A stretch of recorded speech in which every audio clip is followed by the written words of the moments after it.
पिछले 2 साल से शाह मीरां की बारगाह में हाजिरी के लिए बारहा इरादा बनता रहा। हजरत सैयद जामी अशरफ साहब किबला ने हुक्मन फरमाया भी था, लेकिन हमारे आने का या किसी के दावत देने का मतलब नहीं है। जो इस मकाम का बादशाह है, जब वो हुजूरी की इजाजत दे दे तो हर कोई आ सकता है। आज इजाजत के दरवाजे खुल गए और फकीर कादरी दरबार में हाजिर हो गया। अजीजान गिरामी, जिस अजीम आस्थाने पर हम बैठे हुए हैं, उस कुतुबुल अक़ताब की औलाद में से है जिसकी मिंबर बनी गर्दने औलिया। उस कदम की करामत पे लाखों सलाम। जो वली कब्ल हुए या बाद हुए, सब अदब रखते हैं दिल में मेरे आका तेरा। सारे अक़ताब जहां करते हैं काबे का तवाफ, काबा करता है तवाफ दरे वाला तेरा। उस सैयदी गौसुल वरा के अजीम जानशीन के दरबार में हम हाजिर हैं। मुझे चंदा यहाँ के हालात बताने की जरूरत नहीं। मुरीदीन का ये सिलसिला देखकर, इस मैदान में बैठे हुए इस जम्मे गफीर को देखकर एक अजीब सी कैफियत तारी है। काश मैं बहुत पहले ही यहाँ आ गया होता। वजह यह है मेरे अजीजों, खंबात एक छोटे से कस्बे का नाम है या एक छोटे से गांव का नाम है, और जहां तक हमें सुनने में आया कि एक जंगल था, यहां पर कोई आबादी नहीं थी, लेकिन एक आले रसूल के कदम यहां पर आए हैं। गौसे पाक का साहबजादा यहां आराम कर रहा है, लेकिन उसकी खिदमत के लिए भी जिसको चुना गया वो भी आले गौस है, वो भी आले रसूल है। एक बात मैं आपको बताता हूं, बहुत सारे लोगों को ऐसा लगता है, मुझे स्टेज पर चढ़ते हुए देखते हैं, उतरते हुए देखते हैं, बस इतना ही जाहिर बहुतों को यूट्यूब पे दिखता है, तो बड़ा आसान लगता है कि यहाँ स्टेज पे चढ़ते हैं बड़ी इज्जतों के साथ, उतरते भी हैं बड़ी इज्जतों के साथ, लेकिन इस मिंबर पर आने तक के लिए जो हमारा सफर होता है वो कोई नहीं जानता। कभी कभार 25 घंटे, कभी कभार 36 घंटे का सफर। मैं ये मिसाल इसलिए दे रहा हूं, इस सजे हुए संवरे हुए माहौल को देखकर कुछ लोगों के दिमाग में ये बात आती है, हजरत रईस अशरफ साहब को पका पकाया हुआ हलवा मिल गया। ये जंगल को मंगल बनाने में कई साल बीत गए, हजारों साल नरगिस अपनी बेनूरी पे रोती रही। बड़ी मुश्किल से होता है चमन में दीदावर पैदा। आज बदगुमानी करने वालों की एक अलग कतार है। उन लोगों को ऐसा लगता है कि माहौल जम गया है और इनको पका पकाया हुआ मिला है। अरे नादानो, सफर करो, तुम्हें पता चलेगा 40 साल का सफर क्या होता है। नारे तकबीर, नारे रिसालत, उर्से सरकार शाहे मीरा, हमारी ताकत, हमारी हिम्मत। अरे किसी कस्बे से, किसी देहात से कोई एक छोटे खानदान का तालिब इल्म आकर के बस गया होता तो समझ में आती बात कि घर बार कुछ नहीं है, खाने पीने की कमी थी, निकल गया था। लेकिन ये उस खानदान से आया हुआ शहजादा है जहां अकाबिर वक्त अपने ताज जूतियों में रखने पर फख्र महसूस करते हैं। मखदूम अशरफ समनानी किसी छुपे हुए शहजादे का नाम नहीं है, हिंदुस्तान की मांग का नाम है। मांग ना हो तो कोई खूबसूरती नहीं है। महबूबे सिमनानी, शाह सिमना, उस आस्थाने का ये शहजादा सैयद अशरफ, रईस अशरफ। आपको ऐसा लग रहा होगा कि इनकी फजीलत में मैं बयान करने के लिए खड़ा हूं। आमतौर पर मेरी आदत नहीं है, लेकिन मैं हकीकत बोलने का हमेशा आदी हूं। उसकी वजह भी है। अभी नाज़िम इजलास आपसे कह रहे थे, नाज़िम इजलास ये बात कह रहे थे ये किस तरह से निडर होकर के बात बोलते हैं, मेरी बात नहीं है। आप मुंबई चल करके देखें, ये मोइनुल मशाइख जिस वक्त चाहे जिस मामले पर चाहे खुल करके बोलते हैं। या अगर मैं बोलता हूं, बात सिर्फ इतनी है मेरे अजीजों, हक बोलने के लिए खून साफ होना चाहिए और माँ बाप अच्छे होने चाहिए। नारे तकबीर, नारे रिसालत, उर्से सरकार शाहे मीरा, वो हाफिज़े नामूसे रिसालत। हलाल खून हो, माँ बाप सही नस्ब के हो। हक बोलने में डर किस बात का है, खौफ किस बात का है। मैं बात इसलिए कह रहा हूं, कोई अगर किसी देहात से किसी जगह से निकल करके आया हुआ होता, हालात का मारा हुआ होता और आकर के किसी जंगल में कोई घर बनाने की कोशिश कर रहा होता, तो तुम ये कहते बांग्लादेश से आया है बेचारा, बर्मा से आया हुआ है बेचारा, ये उस आस्थाने से आया है जहां वक्त के बादशाह भी अपनी निस्बत पर फख्र करते हैं। शाह सिमना का सैयद रईस अशरफ को क्या कमी थी? क्या माँ बाप कमजोर थे? क्या खानदान कमजोर था? क्या उनके पास नस्ब की कमी थी या दौलत की कमी थी? कुछ न हो करके अगर सब छोड़कर एक जंगल में आकर आबाद होता है, यह आले रसूल की शान है, यह आले रसूल की शान है।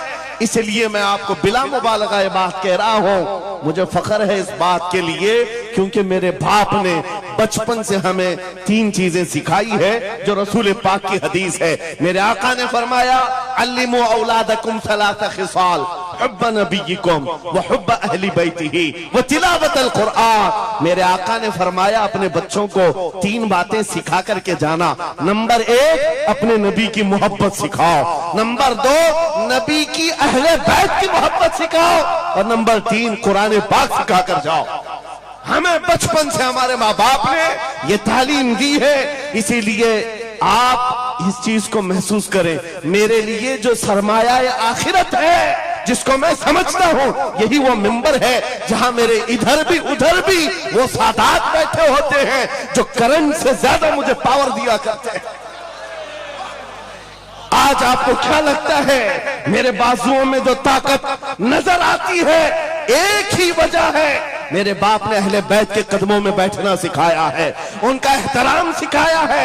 और मुझे इस बात पर नाज है, हजारों कोशिशें कर ली दुनिया ने मुझे झुकाने की, मुझे झुकने नहीं देता धर्म ज़हरा के बच्चों। नारे तकबीर, नारे तकबीर, नारे रिसालत, नारे हैदरी। अल्लामा मुफ्ती सलमान आसारी, अल्लामा मुफ्ती सलमान आसारी और से सरकार शाहे मीरा। लब्बैक लब्बैक लब्बैक या रसूल अल्लाह, लब्बैक लब्बैक या रसूल अल्लाह, लब्बैक लब्बैक लब्बैक या रसूल अल्लाह। मैं उन चीटरों से कहना चाहता हूं जो अपने जमात में बैठकर गद्दारी करते हो, अगर तुम्हें अहले बैत के चेहरों पर भी निफाक है, इनकी मोहब्बत में तुम्हारे अंदर बुग़्ज़ है, तो फिर अपनी आखिरत का सोचो, अपनी आखिरत का सोचो। किसके पास जाओगे, किसके पास जाओगे? आपको पता है उमर इब्ने खत्ताब व अमीरुल मोमिनीन, जिसके रौब से कैसर और किसरा कांपते थे, हजारों नहीं लाखों का लश्कर एक नाम से थर्राता था, लेकिन वही वक्त का खलीफा अमीरुल मोमिनीन उमर इब्ने खत्ताब जिस वक्त मिंबर पर खड़े होकर मस्जिद नबवी में खिताब कर रहा है, रसूलुल्लाह का बेटा, हम गरीबों का गमगुसार हुसैन आजम तशरीफ लाते हैं। मस्जिद में आकर मिंबर पर देखा और कहा, मेरे बाप के मिंबर से उतर जाओ, अपने बाप के मिंबर पर जाओ। ये किसने कहा? हजरत उमर ने नहीं कहा बच्चा कहां से आ गया। हुजूर के इंतकाल के बाद अहले बैत का सिलसिला खत्म हुआ, फौरन वक्त का खलीफा उतर आता है, अमीरुल मोमिनीन मिंबर से नीचे आ गए, घुटने जमीन पर रखा, घुटने जमीन पर रखा और कहा, शहजादे आपने बिल्कुल सच कहा, यह मिंबर आपके बाप का है, यह आपके नाना का है, मेरे बाप का कोई मिंबर नहीं। उमर के पास जो कुछ है वो आपके नाना का है, जो कुछ भी है वो आपके नाना का है। खाते हैं इनके घराने का, भोंकते हैं इनके घराने पर। ये न मिजाज फारूकी है, न ये मिजाज सिद्दीकी है। आपको मैं बताऊं, फिर हजरत उमर ने क्या कहा, अगर शहजादे आप इजाजत दे दें तो मैं मिंबर पर चढ़ूं। उनके सामने बोलने की जसारत किसकी थी? लेकिन रसूलुल्लाह की आल हमारे लिए सरमाया आखिरत है। ये नबी पाक की आल की मोहब्बत ईमान की अलामत है। बेटा उमर फारूक रज़ी अल्लाह ताला अन्हु का है, आम नहीं है। वो भी सहाबी रसूल हैं, सहाबी रसूल हैं। बाहर किसी मामले में तकरार हो गई इमाम हुसैन के साथ। वो हजरत अली के बेटे, ये हजरत उमर के बेटे। आपको ऐसा लगता हो तो सुनो, हजरत उमर तो खिलाफत पर थे, हजरत अली नहीं थे उस वक्त। हो सकता है छोटी उम्र में कुछ बहस हो गई। बहस होने के बाद ये तकरार हुई तो इमाम हुसैन ने अब्दुल्ला बिन उमर, हजरत उमर के बेटे को सिर्फ इतना कहा, तुम मेरे से क्या बहस कर रहे हो? तुम्हारा बाप मेरे नाना का गुलाम है, तुम्हारा बाप मेरे नाना का गुलाम है। हजरत उमर के बेटे को यह बात लगी कि कैसे मुझे ये टॉन्ट, कैसे मुझे ये ताना। दौड़ करके आए हजरत उमर के पास, कहा बाबा आज अली के बेटे हुसैन ने क्या कहा पता है? कहा क्या कहा बेटा? कहा हमारी तकरार हो रही थी, इसमें उन्होंने बुला करके मुझसे ये कहा कि तू मुझसे किस बात पर लड़ता है, तेरा बाप तो मेरे नाना का गुलाम है। हजरत उमर ने कहा ऐसा कहा उन्होंने, ऐसा कहा? कहा सच कह रहा हूं बाबा, ऐसा ही कहा। कहा बुला ला हुसैन, बुला ला। तलब किया गया, इमाम हुसैन को बुलाया। बेटा हजरत उमर का, हो सकता है उस वक्त उनको ये ख्याल हो कि शायद जज्र तौबीक हो जाए, डांट डपट हो जाए। हजरत उमर आते हैं, कहते हैं ए हुसैन इब्ने अली, ये मेरा बेटा जो कह रहा है क्या ये बात सच है? क्या आपने इसको ऐसा कहा कि तेरा बाप मेरे नाना का गुलाम है? इमाम हुसैन ने कहा हाँ सच बोलता हूं, हाँ मैंने कहा। कहा कह के बताओ कैसे कहा, कह के बताओ कैसे कहा? कहा मैंने इनसे कहा तेरा बाप मेरे नाना का गुलाम। हजरत उमर ने कहा और एक बार कहो। फिर कहा और एक बार कहो। उसके बाद उमर इब्ने खत्ताब की आंखों से आंसू निकले। कहा अपने बेटे को क्या बेहतरीन तकरार करके आया है, ये हुसैन यहां गवाही दे रहे हैं, कल क़यामत के दिन ये इतना कह दे मेरी जिंदगी वसूल है।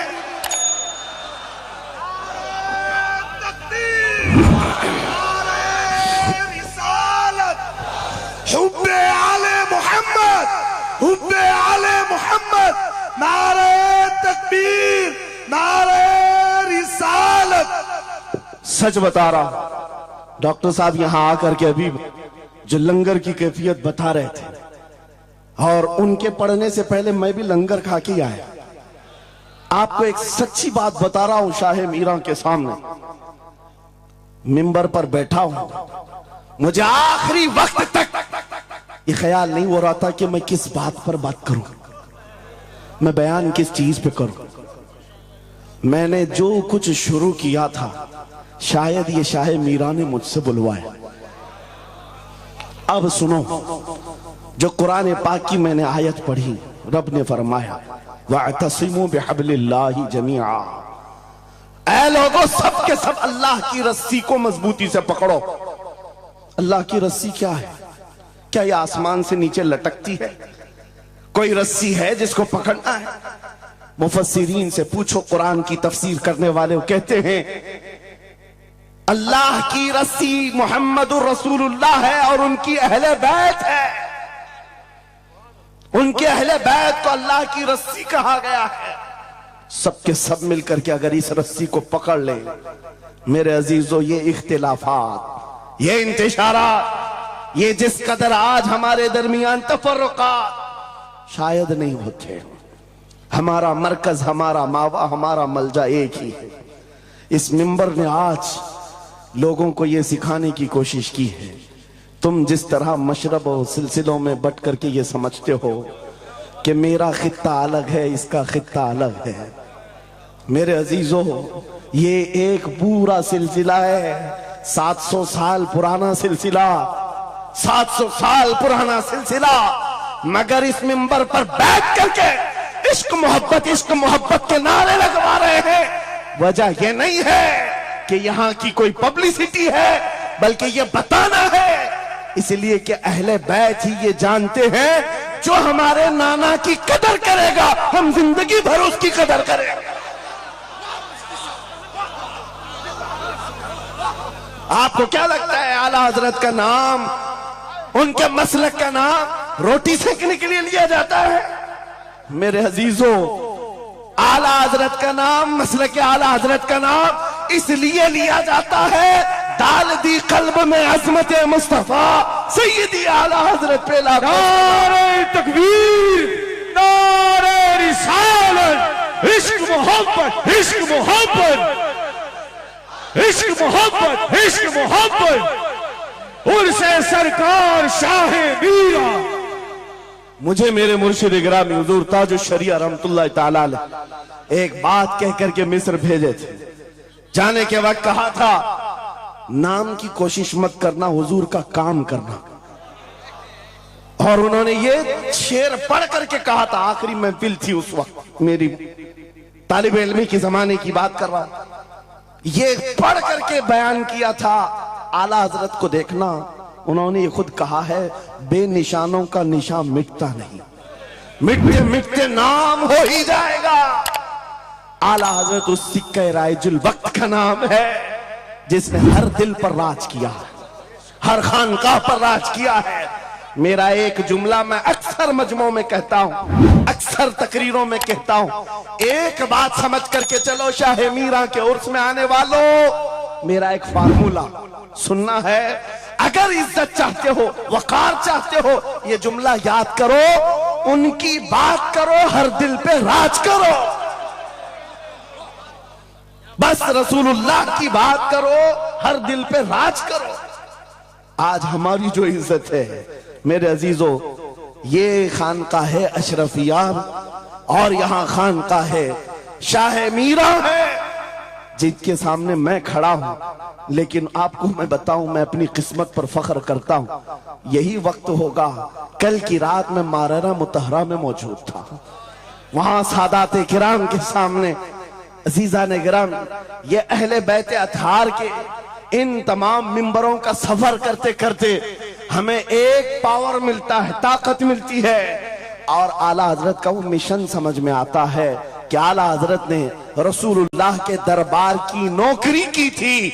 मेरे आका की दरबार की नौकरी का सदका अल्लाह ने उन्हें ऐसे अता किया है, मैंने मिस्र जाकर देखा है, अफ्रीका में देखा है, अमेरिका वगैरह हम गए नहीं, लेकिन जानते हैं जहां कहीं उर्दू बोलने वाला हो, बल्कि मैं तो अरबी दान लोगों को सुनाऊं, मिस्र की सरजमीन पर हर जुमा एक जगह मौलूद शरीफ हुआ करती थी, हम हिंदुस्तानी तलबा वहां जाते थे।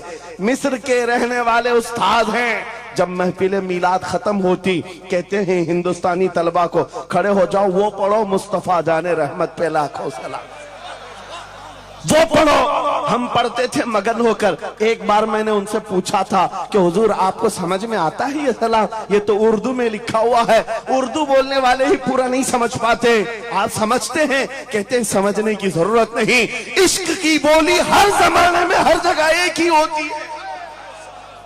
इश्क में बोला हुआ वो कलाम है, अरबी हो कि हिंदी हो, दिल को समझ में आने लगती है। मैं ये बात कहने जा रहा हूं मेरे अजीजों, उस रस्सी को मजबूती से पकड़ो, इख्तिलाफात नजर नहीं आएंगे, बात खत्म हो जाएगी। आज से 2 साल कबल एक कुत्ता यहां पर हिंदुस्तान में भौंकता था, खिंजीर का बच्चा जब नबी पाक की शान में भौंकता था, इस फकीर ने उसे ललकारा था। मेरा नाम, मेरी इमेज लोगों के सामने है, मैं वाकया तफसील से नहीं बता रहा हूं। मैं अपनी बात आपके सामने ये रखना चाहता हूं। जिस वक्त उस खबीस मलऊन को पुकारा, आपको पता है हम तो एक छोटे से इलाके से उसको पुकारे थे, लेकिन निशाना सटीक जाकर लगा और उसके बाद कुत्ता बिलबिलाया भी, मैदान में आने की बार बार कोशिश करता रहा, लेकिन अब तक वजूद नहीं है। लेकिन उसके बाद मैंने देखा है महीना, 2 महीना, 3 महीने गुजरे होंगे, हर मुल्क से, अफ्रीका से, ऑस्ट्रेलिया से, न्यूजीलैंड से, अमेरिका से, हर जगह से लोगों ने मुझे मैसेज भी किए, खुतूत अरसाल किए, वहां से रिसाले भेजे और दादो तहसीन के साथ दुआएं दी। लेकिन साथ एक बात मैं बता रहा हूं, उन जमातों के बड़े बड़े लोग जिनसे हमारा कोई रिश्ता ही नहीं है, उनके बड़े बड़े अमीरों ने भी लेटर पैड में लिख करके दिया, कहा मौलाना आप बरेलवी हैं, आपसे हमारा इख्तिलाफ है, लेकिन जिस नबी पाक की शान के लिए आप खड़े हैं, हम सब छोड़कर आपके साथ खड़े होने को तैयार हैं। हम आपके सामने आज ये बात कह रहे हैं, ऐ सुन्नियों, हम तो दूसरों को बुला भी नहीं रहे, हम तो तुम्हारे इत्तेहाद की बात कर रहे हैं। लेकिन इत्तेहाद का नुक्ता एक है, जब तक तुम एक एक छोटे खूंटे को पकड़े रहोगे, हर कोई तुम्हारे साथ उलझता रहेगा। उस अजीम दरख्त को पकड़ लो जिसकी जड़ें तहतुस सरा में है, जिसकी शाखें औजे सुरैया पर है, और वो मोहम्मदुर रसूलुल्लाह की जात। उस नाम को मजबूती से पकड़ो जिसको इकबाल ने क्या बेहतरीन अंदाज में बताया, आबरूए मां जनाम मुस्तफास्त, हम सबकी इज्जत आबरू मुस्तफा के नाम से। अगर ये बात पर इत्तेफाक हो जाए, सारी चीजें भूल जाओ, सारी चीजें भूल जाओगे। मेरे अजीजों, आज मुझे इस बात पर कोई भी आपत्ति नहीं, जरा बराबर भी झिझक नहीं। हो सकता है कुछ लोगों को ऐसा लग रहा हो कि डरे सहमे स्टेज पर आए होंगे, यहां पर बड़े बड़े खानकाह अशरफिया के सादात मौजूद हैं, उनसे हम ये बात खुल करके कहते हैं। मेरे अजीजों, हम डरे सहमे स्टेजों पर जाने वालों में से नहीं हैं। जहां जा रहे हैं खुल करके जाते हैं, और ये बात देख करके जाते हैं, जहां मेरे नबी की अजमत बोली जाएगी वहां हम अपनी गर्दनें झुका कर जाएंगे। यहां पर मिशन आला हजरत को तरवीज दिया जा रहा है। आला हजरत का वही तो मिशन था। क्या मिशन था आला हजरत का, जो आपने अपनी जिंदगी भर दिया है?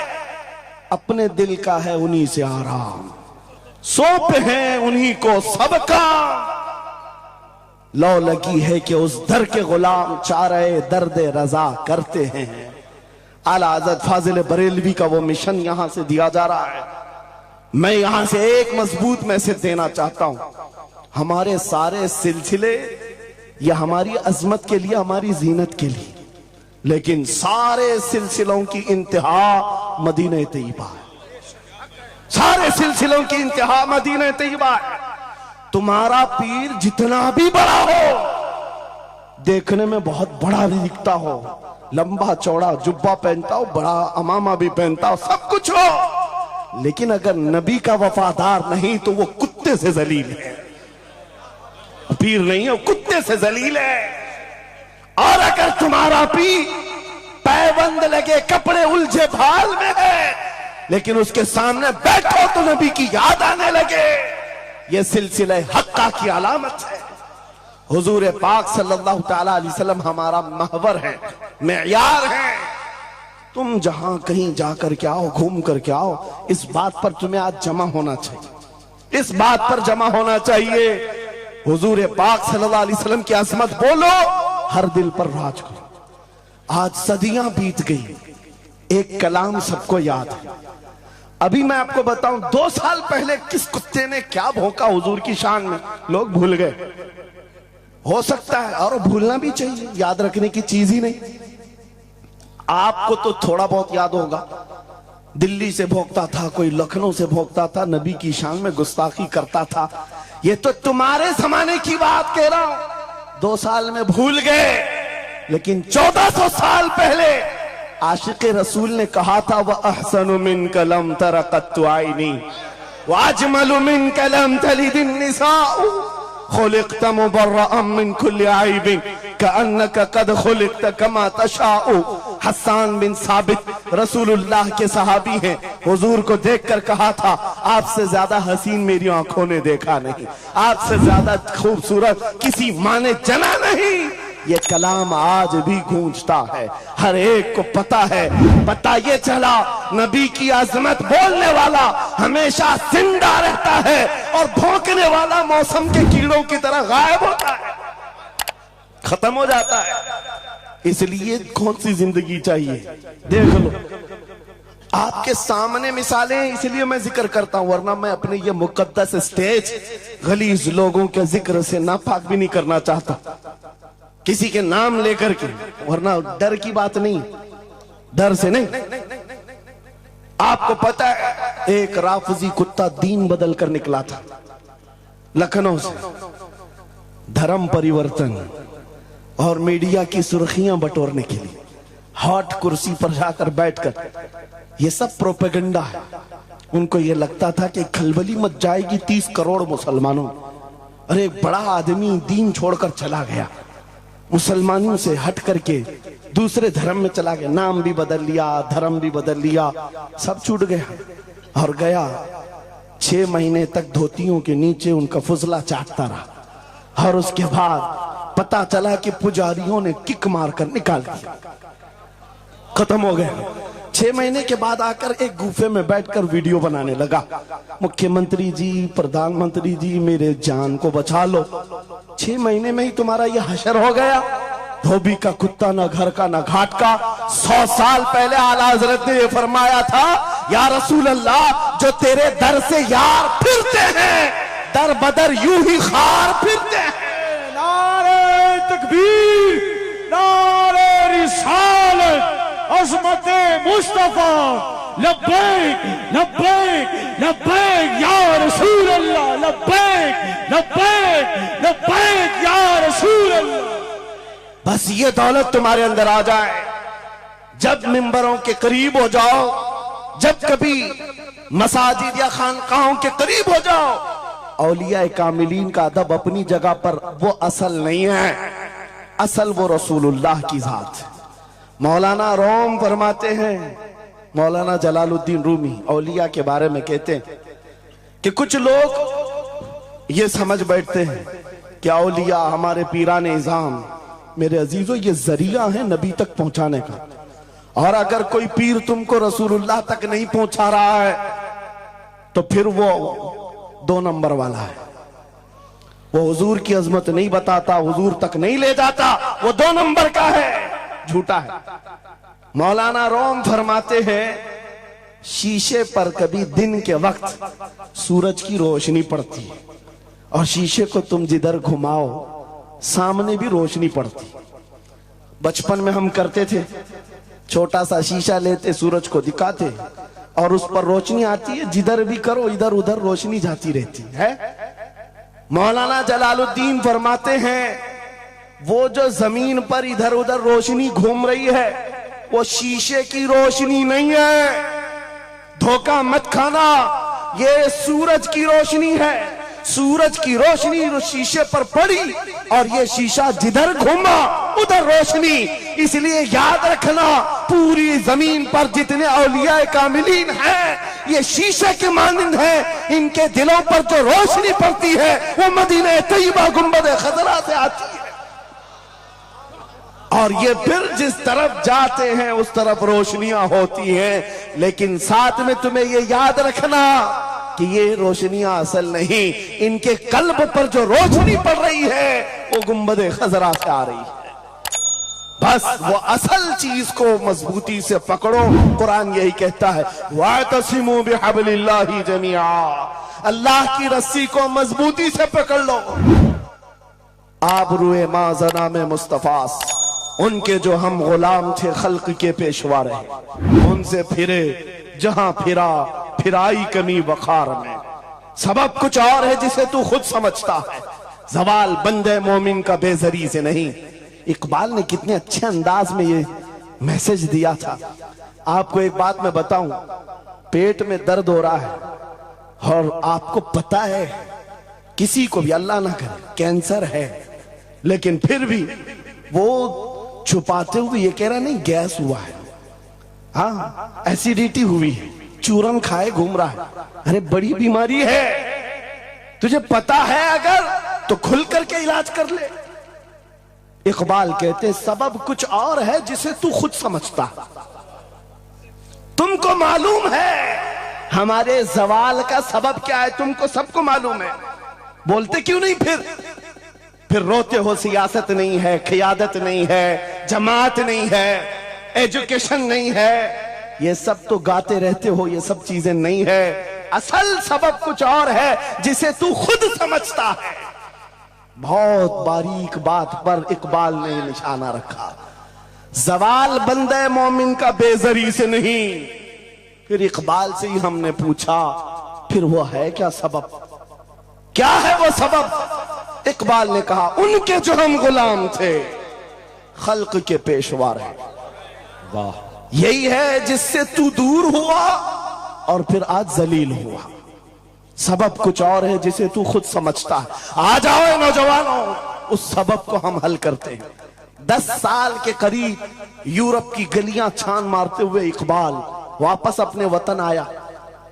वहां के यूरोपियन को देखा, उनके साइंस, उनके रियाजी, उनके फिजिक्स, उनके ज्योग्राफी, सब चीजों को देखा और कहता है मैं तो ढूंढ रहा था मेरी कौम की इज्जत कहां है, मेरी कौम की बुलंदी कहां है।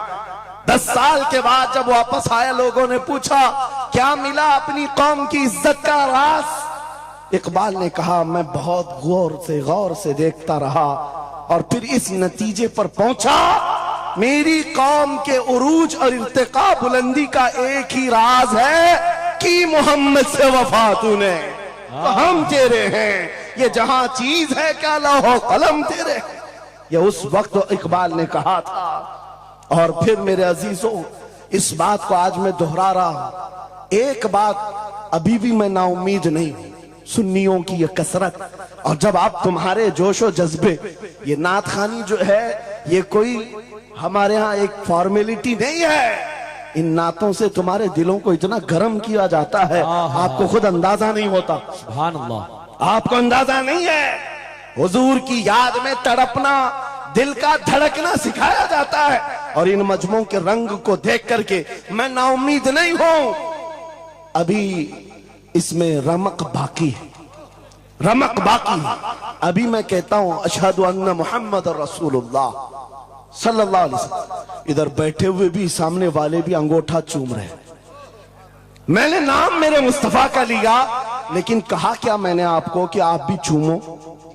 किसने कहा आपको कि अंगूठों का बोसा लेकर आंखों से लगाओ?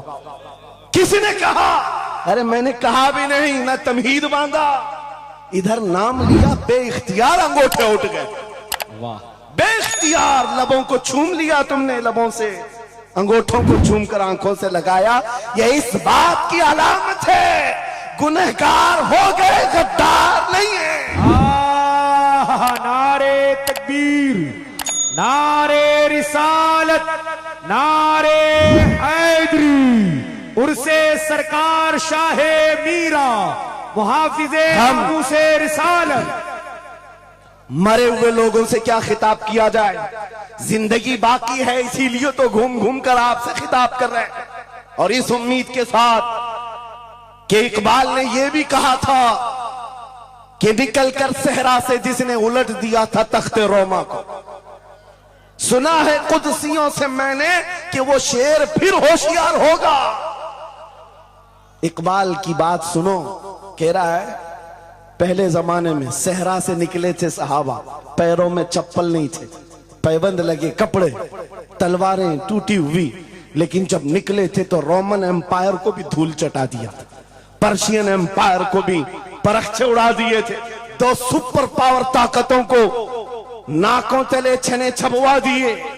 ये तारीख में मौजूद है, मिटाने से नहीं मिटेगा। इकबाल ये कहता है ये जो हालात हुए थे, ये देखकर मुझे अंदाजा है वो दिन आएगा मोहम्मद अरबी का शेर फिर होशियार होगा। हम वो होशियार करना चाहते हैं। ये नहीं कि मैं कहता कि हम हैं, ये हैं, वो हैं। खुदा किसी भी दिन, किसी भी जमात में, किसी भी इलाके में एक दिन सलाहुद्दीन को जरूर पैदा करेगा और फिर वो आएगा, इनकलाब लाएगा। हम नाउम्मीद नहीं है खुदा की रहमत से, बार बार आपको जगा रहे हैं।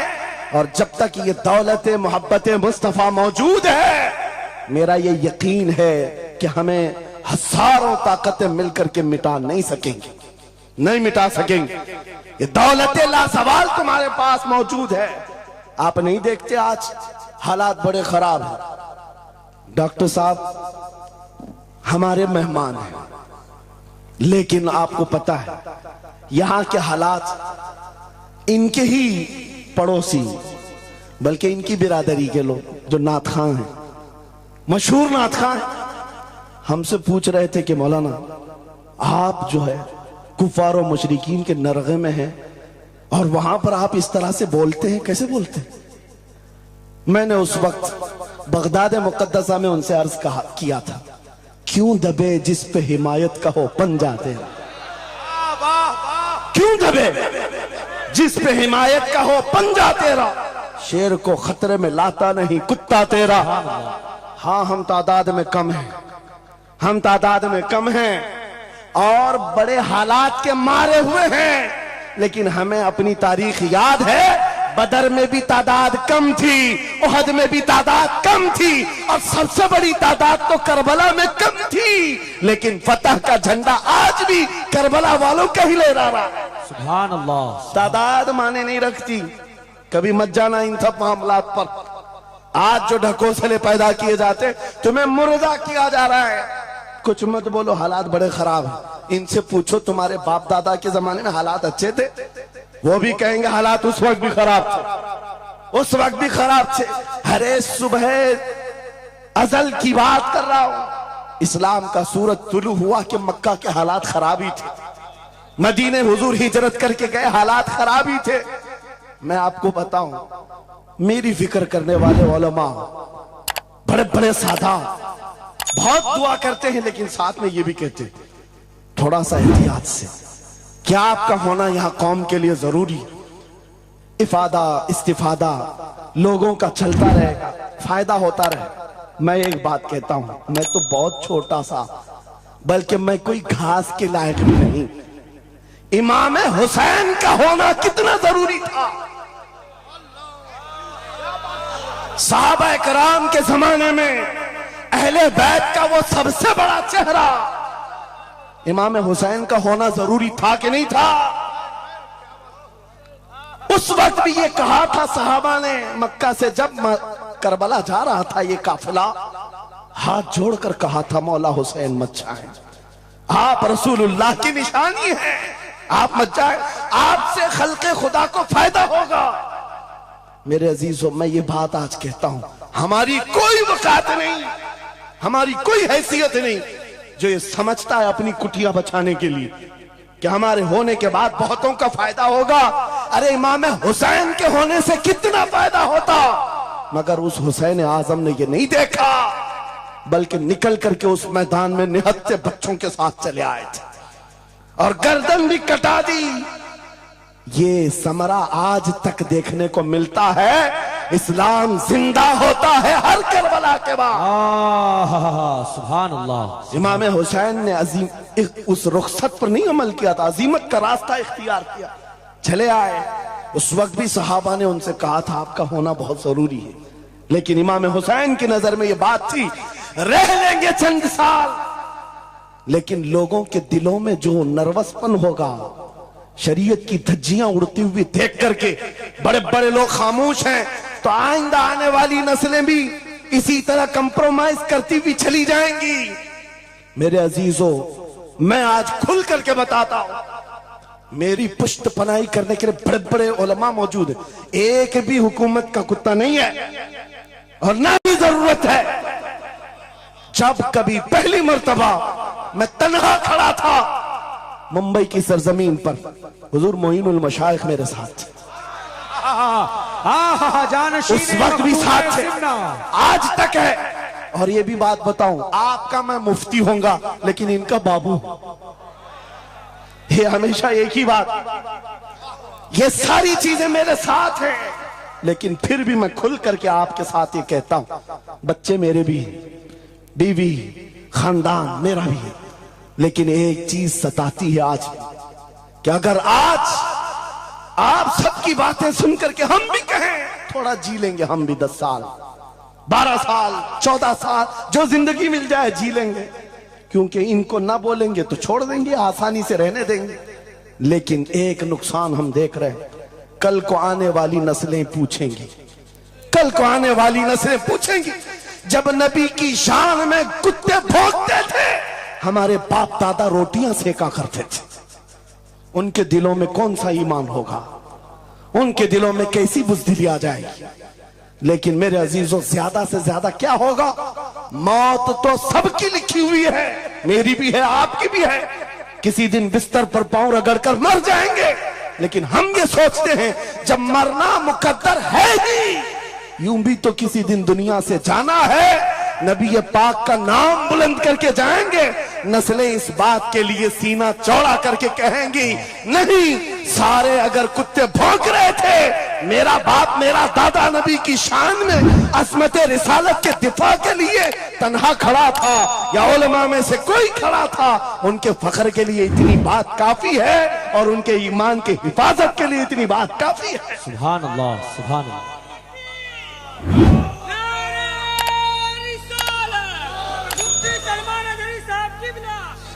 इस अज़मत रिसालत के लिए आपको क्या समझ में आता है, बहुत दिन हो गए हमारे आराम के, बहुत दिन हो गए सुकून के, नबी के नाम पर हमने रोटियां बहुत खाई, हुजूर की इज्जत पर क्या क्या नहीं मिला हमको, कौन से दिन तकलीफ आई है, कौन से दिन तकलीफ आई है। ये अहले बैत को देख रहे हो, आपको पता है वो बाबुल हवाइज इमाम मूसा काजिम, अहले बैत के इस बड़े इमाम की बात कर रहा हूं जो इमाम जाफर सादिक के बेटे हैं, लेकिन 7 साल तक वक्त के जालिम तागूती ताकतों ने जेल में रखा, जहर देकर के खत्म किया है। आपको पता है इमाम मोहम्मद बिन हसन अस्करी, जिनको जहर देकर के खत्म किया गया, अहले बैत था जिन्होंने 20-20 साल जेल काटी है, रसूलुल्लाह के शहजादे थे वो, रसूलुल्लाह की आल थे, आज तो लाखों में है, उस वक्त तो नबी के शहजादे चुनिंदा थे, पूरी दुनिया के वो मरकज थे, लेकिन जेलों में 20-20 साल गुजारे, किसी को 10 साल, किसी को 12 साल, किसी को 20 साल। आपको पता है इमाम मूसा काजिम को जंजीरों से भी मारा गया था, जंजीरों से। आप अपने बाप को मार खाता हुआ देख करके नहीं बर्दाश्त कर पाते, हमारे वो अजीम इमामों की बात कर रहा हूं जिन्होंने मेरे नबी की शरीयत की दिफा के लिए जेलों की जिंदगी, हत्ता के रिवायत ये बताती है मौला इमाम मूसा काजिम का जनाजा भी जेल से निकला।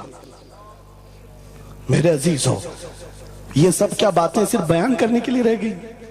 उलमाए ज़वील एहतराम इस मनसब को हाथ समझेंगे, आज ज्यादा से ज्यादा यही होगा।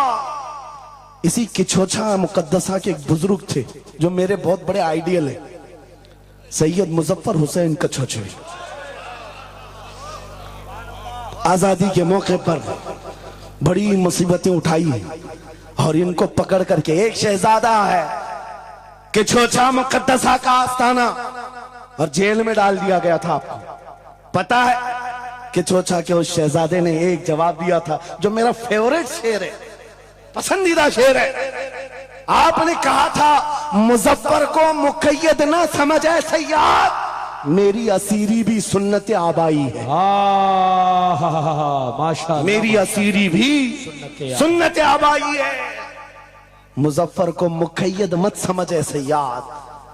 आपको पता है ये तारीख है हमारी, लेकिन सब की सब तारीख इसलिए दोहरा रहा हूं कि हमारी इज्जत उसी में मौजूद है, वहीं पर है।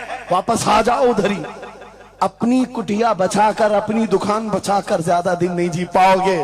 हुजूर के नाम का दिफा करो, सुबह कयामत तक मौला नाम जिंदा रखेगा। सुभान अल्लाह। हाँ, अपनी हिफाजत के लिए बहुत सारे लोग हैं, अपनी अपनी फिक्र करने वाले।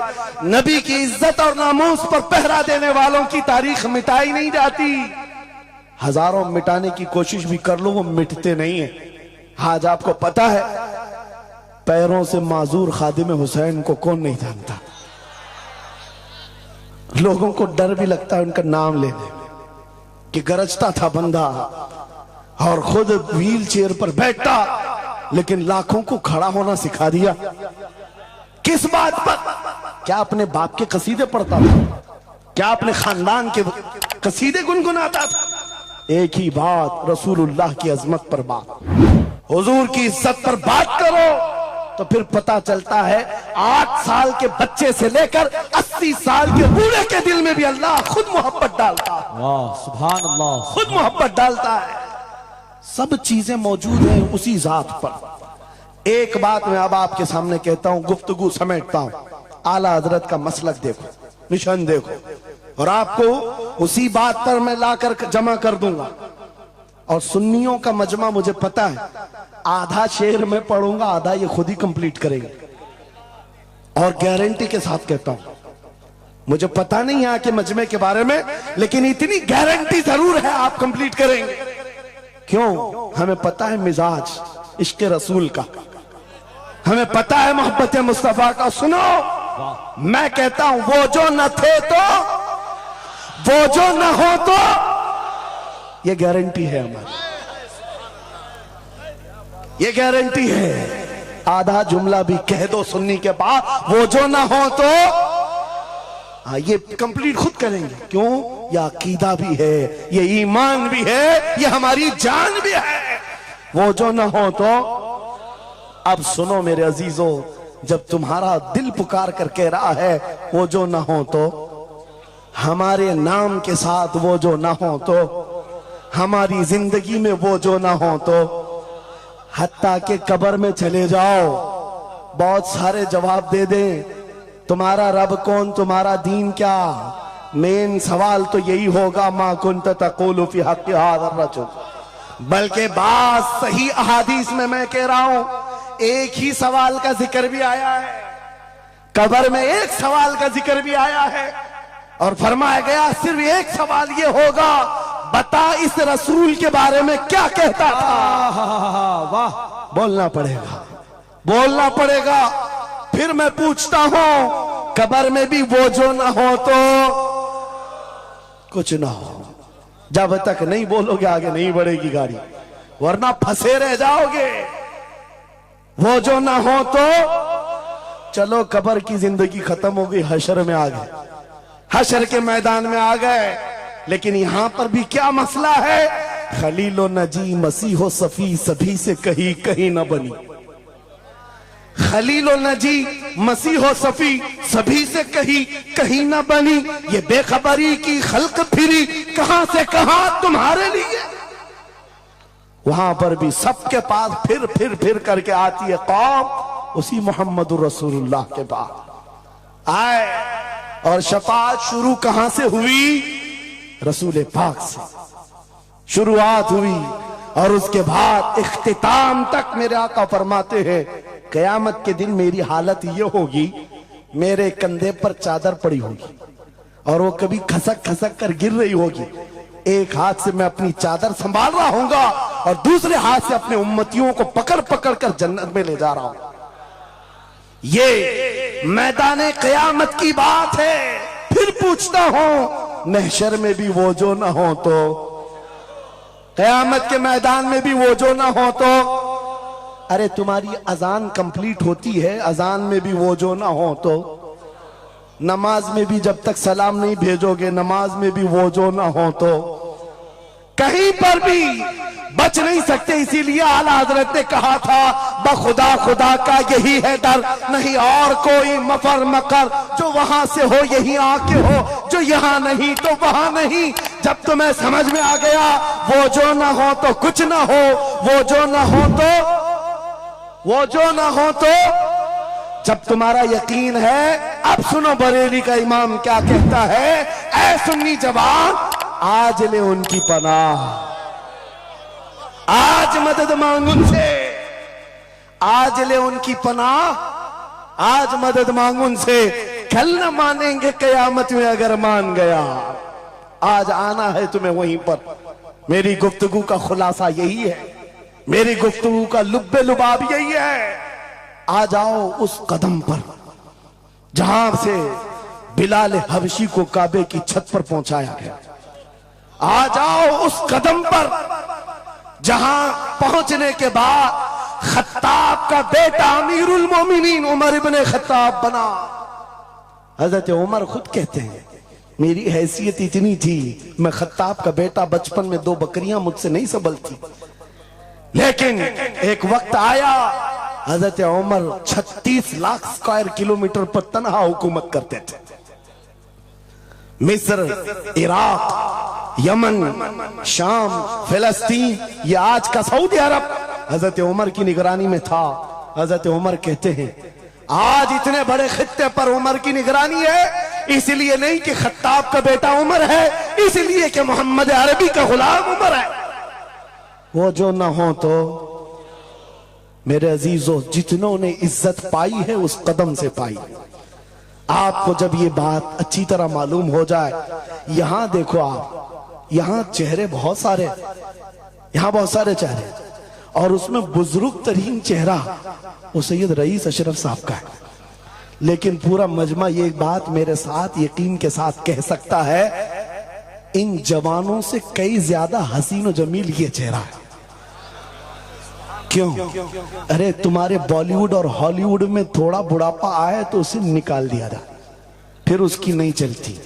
वहां सिर्फ रंग और गाजे का काम है, वहां सिर्फ और सिर्फ पाउडर लाली मेकअप का काम है।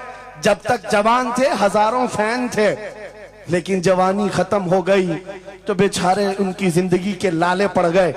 और सियासत में भी यही हाल है, 40-40 साल नौकरी किया पार्टियों की, बाद में फिर वो मंडली में बिठा दिया गया, अब आप बैठो दूसरे जवान आएंगे, उनकी भी जिंदगियां खत्म। लेकिन एक बात है, नबी पाक का जो गुलाम होता है वो 80 साल का भी हो जाए, उसके अंदर ना पुरानापन आता है ना बुढ़ापा आता है। सुभान अल्लाह। इज्जत वैसी ही बरकरार है, खूबसूरती वैसी ही है, 80 साल का हो कि 90 साल का हो। अरे 75 साल की उम्र में हमने हुजूर ताजुश शरिया को देखा, और जिन आंखों ने उन्हें देखा होगा वह इस बात की गवाही देते हैं, 1 लाख खूबसूरत जवानों को एक तरफ रखो और एक तरफ ताजुश शरिया को, और देखने वाले की निगाहों को टटोल कर देखना, वो 1 लाख की तरफ नहीं, इस 75 साला उस अजीम हुस्न को देखने में मां होगा जो हुस्न पाउडर और लाली का नहीं है, इश्क मुस्तफा से मिला हुआ। इज्जत रसूलुल्लाह के कदमों से, उनकी वाबस्तगी से है, तो फिर छोड़ कर ये दर बदर क्यों ठोकर खाते? कहां ये बॉलीवुड और हॉलीवुड के चक्कर में पड़ गए? कहां तुम टिकटॉक पर मुजरे करने लग गए? कहां तुम गाने में अपनी जिंदगियां बर्बाद करके अपने दिल में निफाक पैदा करने लग गए? अरे ताश के पत्ते, जुए के अड्डे, शराब की बोतलें, ये तुम्हारी शान नहीं, ये तुम्हारे लिए सेब नहीं देखता। और एक बात याद रखो, तुम जिन इलाकों में रहते हो बहुत सारे दूसरों को देखते हो, वो नाच रहे हैं तो हमको भी नाचना चाहिए, वो ऐसा कर रहे हैं तो हमको भी ऐसा करना चाहिए। शेरों को, कुत्तों को कभी देखना नहीं चाहिए। जो शेर है वो अपनी बिरादरी को देखता रहे, कुत्ते को देखता रहेगा तो फिर अपना शेरपन भी भूल जाएगा। इसलिए याद रखो, तुम खैर उम्मत हो, तुम्हारा लक़ब कुरान में आया है। तुम नचनियों को मत देखो, शराबियों को मत देखो, जुआरियों को मत देखो, वो गाने पे कैसे थिरकते हैं, वो कैसे नाचते हैं, ये तुम्हारा मतलब नहीं है। तुमको अगर देखना है, खालिद बिन वलीद को देखो, सलाहुद्दीन अय्यूबी को देखो, शिहाबुद्दीन गौरी को देखो, औरंगजेब को बार बार देखो, बार बार देखो, इसलिए कि उन अजीम हस्तियों को देखने वाला ये समझ में आ जाएगा उसे ये सारी इज्जतें जो है उन नौजवानों ने जो हासिल की, वो सलाहुद्दीन अय्यूबी हो कि खालिद इब्ने वलीद हो कि शिहाबुद्दीन गौरी हो कि औरंगजेब हो कि शहीद टीपू सुल्तान हो, ये सब की इज्जतें मुस्तफा के नाम से, हुजूर के नाम से हैं। आपको पता है खालिद बिन वलीद 125 जंगें लड़े, 125 में से एक भी शिकस्त नहीं खाई अपनी जिंदगी में। उनकी तलवार का वजन 35 किलो का है और ढाल का वजन 40 किलो का है। और उनके पूरे जिस्म में एक बालिश्त जगह भी बाकी नहीं जहां जख्म न लगाओ। जंगे मौता में एक ही जंग में 9 तलवारें टूटी, पीछे कदम कभी नहीं हटा। एक जंग में ऐसा हुआ था कि 2 काफिर सर पर आ गए थे और अमामा गिर गया था, गर्दन पर तलवार थी, कट जाती, तलवार की तरफ नहीं देखा, अमामा उठाने के लिए चल पड़े, उठा लिया, फिर सर पर रखा, उन काफिरों की तलवारें नीचे रह गई। हैरत में पूछा कि ये शहसवार है इस्लाम का, सिपह सालार है, और ऐसी बड़ी गलती छोटा सिपाही भी नहीं कर सकता। जब तलवार गर्दन पर हो तो ये टोपी और अमामा उठाएगा। सामने के पहलवानों ने पूछा, ऐसी बड़ी गलती हमने छोटे फौजी से भी नहीं देखा, तुम तो सिपह सालार हो, ऐसी गलती कैसे कर सकते हो? खालिद बिन वलीद का जवाब, यही मेरा मकसद है। फरमाया, तुम क्या समझते हो खालिद बिन वलीद अपने बाजुओं की ताकत से लड़ता है? हरगिज नहीं। इस अमामे में मेरे रसूल पाक के 3 मुंह मुबारक हैं। माशाअल्लाह, मेरा यकीन है जब तक ये सर पर होते हैं मुझे ताकत देते हैं। नारे तकबीर, नारे रिसालत, अजमते सहाबा। अजीजा ने गिरामी वकार, बस आ जाओ इस नुक्ते पर, जिंदगी पूरी टटोल कर देखना, हर बड़े किरदार की तुम्हें एक ही उनसुर नजर आएगा, जिसने नबी पाक पर जितना अपनी फिदाइयत का इजहार किया, मौला ने उसको उतना ही बुलंद किया, उतना बुलंद किया। अरे बीमारी के आलम में लकवा, फालिज, ये बहुत अजीब खतरनाक बीमारी, हाथ भी नहीं उठता, पैर भी नहीं उठता, इलाज भी नहीं होता। लेकिन ऐसी बीमारी में भी अस्कंदरिया की सरजमीन से शरफुद्दीन बूसीरी ने पुकारा था, मुहम्मदुन सय्यदुल कौनैनि वस्सक़लैन वल फरीक़ैन मिन अरब व मिन अजमी, मौलाया सल्लि व सल्लिम दाइमन अबदा अला हबीबिका खैरिल खल्क़ि कुल्लिहिम। 170 अशार लिखकर अपने नबी की बारगाह में अपनी मोहब्बत का इजहार किया था। जानते हो, नबी आए भी और अपना हाथ फेर करके लकवा और फालिज से सही भी किया और चादर भी इनायत किया। लेकिन जिस वजह से मैं ये बात कर रहा हूं, आज पूरी दुनिया में घूमाओ, अफ्रीकी हो कि अमरीकी हो कि हिंदी हो कि पाकिस्तानी हो, लेकिन एक कसीदा सबको याद है, मौलाया सल्ली व सल्लिम दाइमन अबदा अला हबीबिका खैरिल खल्क़ि कुल्लिहिम। मैंने बहुत तहकीक करके देखा, शरफुद्दीन बूसीरी का ये कसीदा अक्सर को समझ में नहीं आता, लेकिन गुनगुनाता हर कोई है, पढ़ता हर कोई है। पता ये चला कमाल बूसीरी का नहीं है, जो नबी की अजमत बोलता है मौला उसे सलामत रखता है।